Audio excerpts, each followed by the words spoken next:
Assalamualaikum warahmatullahi wabarakatuh. Untuk anak-anakku kelas 7, mari kita lanjutkan membahas soal PTS 2 kemarin ya.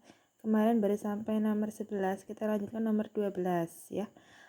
Ada tabel di bawah ini. Di sini adalah perbandingan antara jarak yang ditempuh dalam kilometer dengan bahan bakar yang dibutuhkan. Nah, kalau jarak yang ditempuh dengan bahan bakar, kalau jaraknya semakin jauh berarti bahan bakar yang dibutuhkan pasti akan semakin bertambah juga. Maka ini adalah maksudnya ke dalam perbandingan senilai. Mari kita bahas ya di sini. Di sini ditanya ketika di situ jarak tempuhnya adalah 132 km, berapa bensin yang dibutuhkan. Kita ambil salah satu perbandingan. Di sini misalnya kita ambil yang pertama, ini ya, jarak tempuh 24 dengan 2 liter. Kita bikin perbandingannya. Ketika di sini jarak tempuhnya 24, maka butuh 2 liter gitu ya. 24 km butuh 2 liter. Nah, sekarang kalau 132 km itu butuh berapa liter? Ini perbandingan senilai, maka atas bawah ya perbandingannya 24 per 132, 2 per X ya. Di sini 2 per 11. Disederhanakan gitu ya, dibagi 12.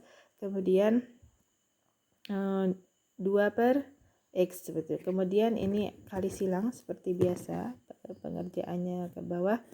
2 kali X 2X, 11 kali 2 adalah 22, X adalah 22 dibagi 2 yaitu 11. Jadi memerlukan bensin 11 liter. Ini adalah untuk nomor 12. Kita lanjutkan nomor 13 ya. Di sini ada tabel juga seperti yang di atas. Di sini membandingkan antara waktu tempuh dalam jam dengan kecepatan rata-rata dalam kilometer per jam seperti itu ya. Nah, seperti tadi kita ambil salah satu saja. Di sini kita untuk yang ketika jarak tempuhnya 8 ketika waktu tempuhnya 8 jam itu butuh berapa kecepatan rata-rata seperti itu ya. Maka kita ambil salah satu yang sudah lengkap. Kita misalnya ambil yang pertama, boleh ambil yang kedua atau boleh ambil yang ketiga juga, bebas ya. Di sini saya mau ambil yang pertama, yaitu waktu tempuhnya adalah 6 jam, itu kecepatan rata-ratanya itu harus 80 km per jam. Kita bikin di dalam perbandingan di sini ya. Waktu 6 jam itu dengan kecepatan rata-ratanya adalah 80 km per jam. Nah, sekarang kalau waktunya adalah 8 jam, nah itu butuh kecepatan rata-ratanya berapa kilometer per jam seperti itu ya.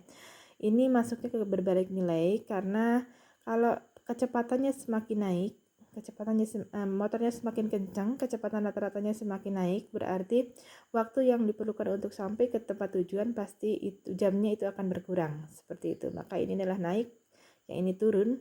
Maka itu adalah perbandingan berbalik nilai. Perbandingannya atas bawah, bawah atas ya, karena berbalik nilai ya. 6 per 8 sama dengan yang ini adalah dibalik ya, Y per 80. Kemudian disederhanakan boleh 6 per 8 nya dibagi 2, 6 bagi 2 dapat 3, 8 bagi 2 dapat 4 ya, 3 per 4 sama dengan 4 per 80. Y per 80 ini bukan 4 ya. Kemudian dikalikan silang ya. 4 kali Y adalah 4Y, 3 kali 80 adalah 240. Jadi Y-nya adalah 240 dibagi 4, yaitu memerlukan ketika di situ sampainya 8 jam ya, berarti memerlukan kecepatan rata-rata yaitu 60 km per jam. Kemudian dilanjutkan nomor 14. Suatu proyek bangunan dapat diselesaikan oleh 18 orang dalam waktu 60 hari.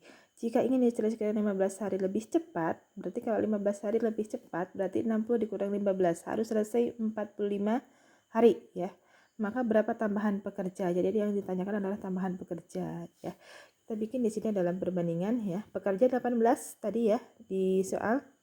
Pekerja 18 itu selesai dalam waktu 60 hari. Kemudian kalau pengen selesai 15 hari lebih cepat ya, 15 hari lebih cepat berarti 60 dikurangi 15 hari yaitu 45. Itu harus ada berapa orang ya. Ini berarti perbandingan berbalik nilai, karena semakin banyak orang yang mengerjakan berarti waktunya juga akan cepat selesai, artinya waktunya di sini adalah berkurang harinya gitu ya. Jadi naik turun berarti berbalik nilai. 18 per X sama dengan ini dibalik ya. Kalau berbalik nilai 45 per 60. Kita sederhanakan 45 per 60 kita bagi dengan 15 yaitu 3 per 4 ya. Kemudian dikalikan silang. X kali 3, 3X, 18 kali 4, 72, jadi X adalah 72 dibagi 3, X-nya yaitu 24 orang. Nah, yang ditanyakan adalah bukan berapa banyak orang yang dibutuhkan, tapi berapa tambahan orang. Berarti kita lanjutkan lagi, tambahan orangnya adalah 18 menjadi 24, berarti 24 kurang 18, berarti butuh tambahan orang yaitu 6 orang. Berarti jawabannya adalah yang A. Kita lanjutkan nomor 15. Pak Amir dapat menyelesaikan pembangunan sebuah kolam ikan selama 15 hari, sedangkan Pak Budi itu bisa dengan 10 hari. Nah, ketika mereka bekerja sama, maka waktu yang diperlukan untuk membangun kolam ikan tersebut adalah berapa hari. Nah, sekarang nomor 15. Nah, cara mengerjakannya yaitu kita dibuat 1 per ya. Jadi 1 per 15, kemudian ditambah 1 per 10 ya. Jadi ini punyanya karena selesai 15 hari Pak Amir, kemudian Pak Budi 10 hari, berarti 1 per 15 ditambah 1 per 10 itu kita sederhanakan menjadi penyebut 30, yaitu kalikan 2, ini dapat 2, kalikan 3, 1 kali 3 dapat 3, 2 tambah 3 adalah 5 ya, 5 per 30, sederhanakan bagi 5, 1 per 6. Jadi kita ambil karena tadi dibuat seperti ini ya, dibuat 1 per 15, berarti kita ambil yang menyebutnya yaitu dapat dikerjakan dapat dikerjakan dengan bekerja sama akan selesai dalam waktu 6 hari. Ini yang nomor 15. Yang nomor 16, penjualan barang yang memiliki keuntungan paling besar adalah yang mana? Nanti kita satu-satu ya dicari penjualan ini, pembeliannya kita kurangi ya. 300.000 dikurangi 250.000 berarti 50.000. Kemudian yang ini adalah 100.000 ya dikurangi. Yang ini adalah 80.000. Yang ini adalah 30.000. Berarti yang terbesar adalah yang 100.000 yaitu baju. Kemudian nomor 17. Pak Luffy mempunyai sebidang tanah. Ia membeli dengan harga 75 juta. Jika ia jual dengan harga 105 juta, maka presentasi keuntungan Pak Lutfi adalah berapa? Nah, ini cara mengerjakannya, harga beli, harga jual, di situ diketahui berapa persentase untungnya. Berarti kita cari dulu berapa rupiah untungnya, yaitu 105 juta dikurangi 75.000, yaitu 30 juta untungnya. Nah, 30 juta itu berapa persen? Cari persen, berarti 30 juta dibagi harga belinya, yaitu 75 juta, kalikan 100%. Ya, kita coret-coret angka nolnya yang ada di pembilang dan penyebut. Jadi yang tersisa adalah 30 kali 100 kali dibagi 75, yaitu 40%. Ya. Nomor 18 ya. Sebuah logam emas dibeli dengan harga 7 juta. Jika pembeli menginginkan keuntungan 5%, maka ia harus menjualnya dengan harga berapa? Kita lihat penyelesaiannya. Harga beli 7 juta. Ya, untung yang diinginkan adalah 5%. Nah, kita harus cari tahu dulu 5% itu berapa rupiah. Berarti 5 per 100 kali 7 juta, yaitu 350.000 ya. Berarti harga jualnya harus 7 juta ditambah 350.000, yaitu 7 juta 350. Nomor 19, Pak Arif membeli 100 kg beras jenis A dan dengan harga 1 juta dan 50 kg jenis B dengan harga 450.000. Kedua jenis itu dicampurkan menjadi satu. Ketika dijual, Pak Amir mengharapkan keuntungan minimal 20%. Berapa harga jual campuran per kilogram? Ya, kita lihat penyelesaiannya. Beras A 100 kg adalah 1 juta, beras B 50 kg adalah 450.000. Ya, untungnya 20%, ini yang diinginkan. Ya, kita harus cari tahu dulu harga belinya berapa. Berarti harga beli dari kedua beras yang sudah dicampurkan berarti disatukan ya. 1 juta ditambah 450.000, yaitu 1 juta 450.000. Nah, untungnya adalah yang diinginkan berarti 20 per 100 kali harga beli yang sudah dicampurkan tadi 1.450.000, yaitu 290.000. Ini untung yang harus diperoleh ya, yang ingin diperoleh. Kemudian berapa harga jualnya? Berarti harga beli tadi yang sudah dicampurkan 1.450.000 ditambah untung yang diinginkan 290.000. Berarti harga jualnya adalah harus 1.747.000. Nah, ini adalah semuanya. Sekarang kalau per kilogram berarti dibagi 150. Kenapa 150? Karena beras yang A 100 kilo, beras yang B 50 kilo, berarti 150 kilogram. Berarti dibaginya adalah dibagi 150 ya, yaitu 11.600 per kilogram. Nomor 20. Seorang penjual bakso mengeluarkan modal 1.600.000 dan mematok harga bakso adalah 12.000 per mangkok. Menginginkan untung 260.000, ya. Maka berapa porsi minimal yang harus dijual? Nah, kita lihat penyelesaiannya. Harga jual berarti 1.600.000 modal ya, ditambah dengan untung yang ingin diperoleh 260.000. Berarti harga jual itu harus 1.860.000. Berapa banyak porsi yang harus dibuat atau dijual? Berarti 1.860.000 dibagi per mangkoknya adalah harganya 12.000. Berarti dibagi 12.000 yaitu 155 porsi. Nomor 21. Pak Thomas membeli sepeda antik seharga 2 juta. Jika kemudian Pak Thomas menjual sepeda tersebut dan rugi 15%, maka berapa harga jual sepeda tersebut? Kita lihat penyelesaiannya. Harga beli 2 juta, rugi 15%. Berarti ruginya adalah 15 per 100 dikalikan 2 juta, yaitu 300.000 ruginya. Nah, berarti berapa harga jualnya? Berarti 2 juta dikurangi 300.000, yaitu 1.700.000 rupiah. Nomor 22, penjualan barang yang memiliki keuntungan paling besar. Satu-satu kita cek ya. 5% dari 300.000 berarti untungnya adalah 15.000. 9% dari 200.000 berarti 18.000. 7% dari 250.000 berarti 17.500. 3% dari 500.000 yaitu 15.000. Nah, berarti mana yang paling besar untung? Yaitu yang 18.000. Siapa dia? Baju ya. Kemudian nomor 23, seorang pedagang menjual suatu barang dengan harga 276.000. Pedagang tersebut mengalami kerugian 8%. Harga pembelian barang tersebut berapa? Kita lihat penyelesaiannya. Harga beli ditanyakan ya. Nah, kalau harga beli ini cara cepat sebenarnya ya. Ketika harga beli itu diibaratkan 100%. Kalau di dalam persen itu diibaratkan 100%. Kalau harga jual kondisi rugi berarti 100% dikurangi rugi ya. Kalau harga jual dalam kondisi untung berarti 100% ditambah untung, seperti itu ya. Nah, sekarang di sini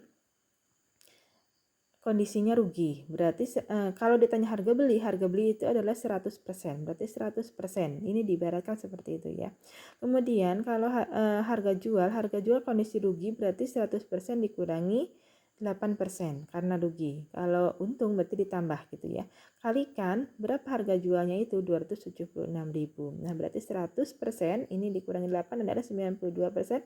Kalikan 276.000. Berarti harga belinya adalah 300.000. Nomor 24.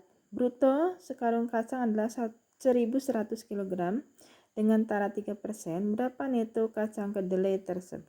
Nah, brutonya diketahui, kemudian taranya kita cari dulu. Tara 3% berarti 3 per 100 kalikan bruto. 1.100 berarti 33 kg taranya. Berarti netonya adalah bruto dikurangi tara. Ya, bruto itu kan neto ditambah tara. Berarti kalau ditanya neto adalah bruto dikurangi tara, yaitu 1.100 dikurangi 33, yaitu 1.067 kg.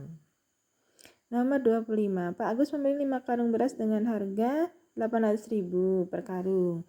Berat brutonya adalah 100 kg tiap karung dan taranya 4%. Pak Agus menjual beras tersebut dengan harga 9.500 per kilogram. Keuntungan yang akan diperoleh Pak Agus itu berapa?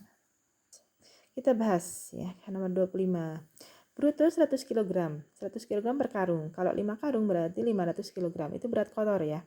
Kemudian tara itu selisih bruto dengan neto ya. 4%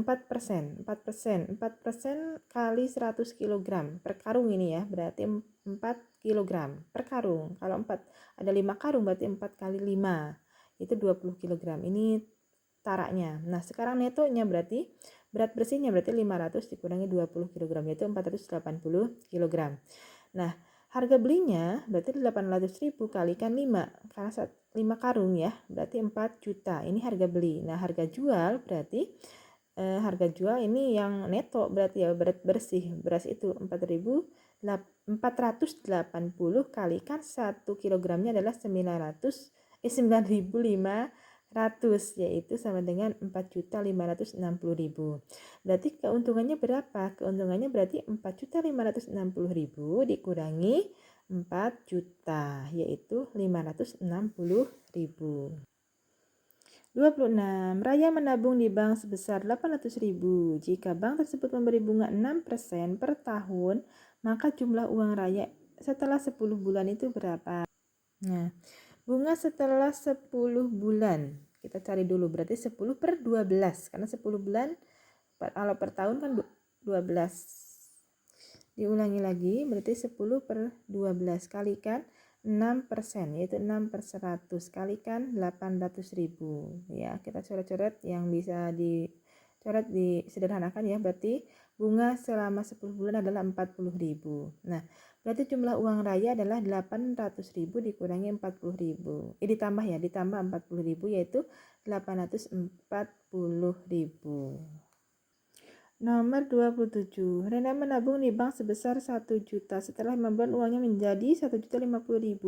Persentase bunga bank tersebut berapa? Persentase bunga per tahun adalah 12 per 5 kalikan 50.000 per 1 juta. Ya, ini kalikan 100%. Ini kan mencari bunga per tahun ya. Nah, ini adalah kenapa 12, karena yang ditekan per tahun yang diketahui adalah 5 bulan di situ di soalnya. Di 12 per 5. Nah, gitu. Setelah dihitung ini dicoret-coret ya. Ini 4 1 2 3 4, ini 1 2 3 4 tinggal 100 coret dengan ini. Berarti 5-nya coret dengan ini berarti 12 ya, 12% per tahun.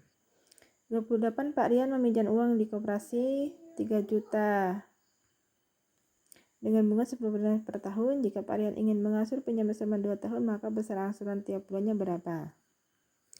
Nah, bunga 10% per tahun, berarti 10% itu sekali 3 juta, yaitu 300.000 per tahun. Ya.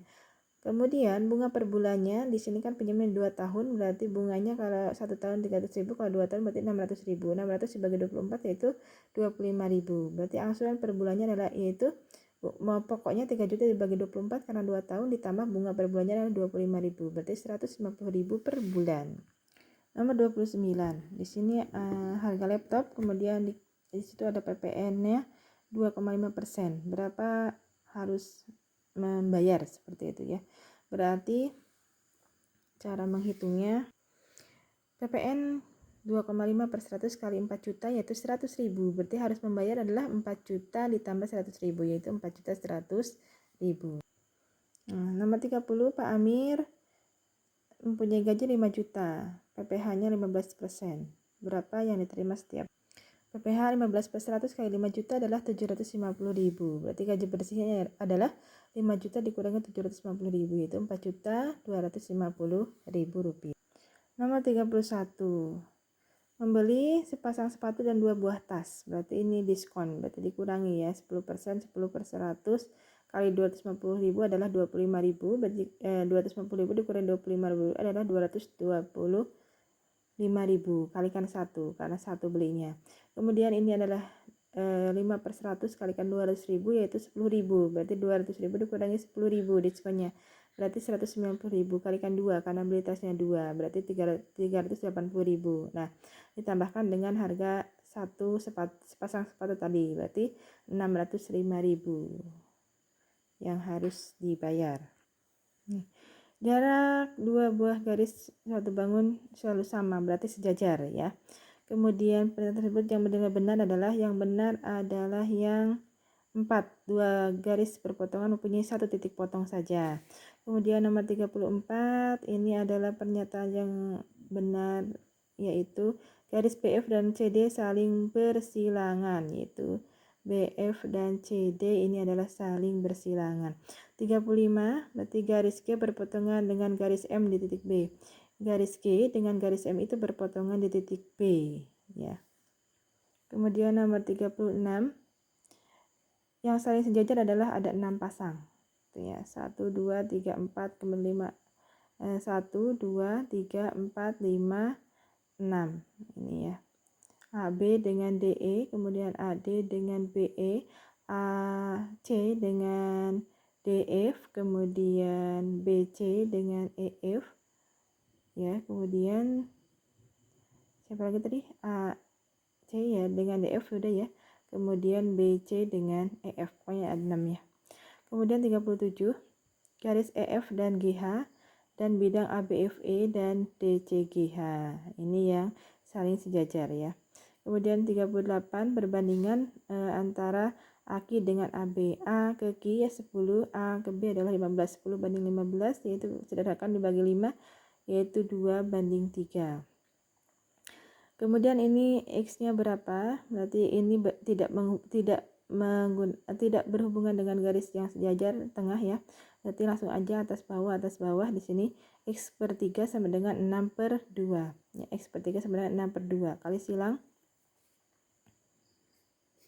X kali 2 2X, 3 kali 6 18. X sama dengan 18 bagi 2 yaitu 9 cm. Kemudian nomor 40 ini menggunakan dua garis sejajar ya. Berarti X per 4 ini menggunakan dua garis sejajar, berarti 2 per 6 ya. 2 per 6 sama dengan X per X ditambah 4. Karena menggunakan tengah ya. X per X ditambah 4. Bukan X per 4 tapi X per X ditambah 4. Yaitu 2 kalikan X plus 4. Kemudian X 6 kali X yaitu 6X. Ini kalikan ke dalam ya. 2 kali X 2X. 2 kali 4 tambah 8 sama dengan 6X. Nah, ini satukan dengan yang ada X-nya. 2X ini pindah 2 jadi min 6X. Sama dengan ini pindahkan berarti jadi min 8 ya. 2 dikurangi 6 itu min 4X sama dengan min 8. Berarti X-nya adalah min 8 dibagi min 4. Min bagi min adalah positif. X-nya yaitu 2 cm ya. Ini penjelasan untuk soal PTS 2. Kalau ada yang belum paham karena terlalu cepat, silahkan di kolom komentar silahkan boleh meminta untuk dijelaskan kembali nomor yang mungkin belum paham atau harus diperjelas lagi. Silahkan. Assalamualaikum warahmatullahi wabarakatuh.